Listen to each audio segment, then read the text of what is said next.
Հայաստանում ստեղծվում է Սուլտանի ինստիտուտ, մենք հիմա կունենանք Սուլտան, որը կարողանա երբ ուզի, ուզի բան տարկի, ուզի մեղադրի, որ ինչ-որ հեղաշրջման կոչեր են արվել, որոնք տեղի չեն ունեցել։ Հետաքրքիր է, որ այդ նույն մարդիկ 18 թվականին դագաղներ էին հանում փողոցներ, ռադիոտանդրներ էին ջարդում, մենք դա հիշում ենք։ Փաստորեն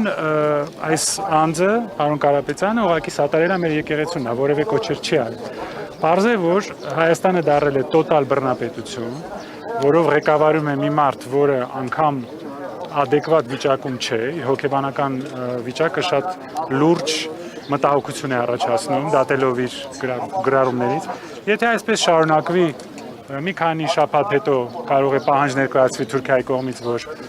որոշ եկեղեցիներից հանեն խաչերը, քանի որ դրանք ադրբեջանական եկեղեցիներ են, աֆղանական, նույն բանը ինչ որ արվում է Ադրբեջանում, 300,000 ադրբեջանցի իր ճանապարհի վրա կարող է լինել շուտով, Սյունիքը կարող են զիջել, այսինքն այս մարդը կարծում է, որ նա կարող է անել այն, ինչ որ նա ուզում է։ Դա շատ վտանգավոր է։ Մեր ընտրությունն է այսօր, մենք հանդուրժենք, որ մենք դառնանք բռնապետություն եւ կորցնենք Հայաստանը, թե ոչ։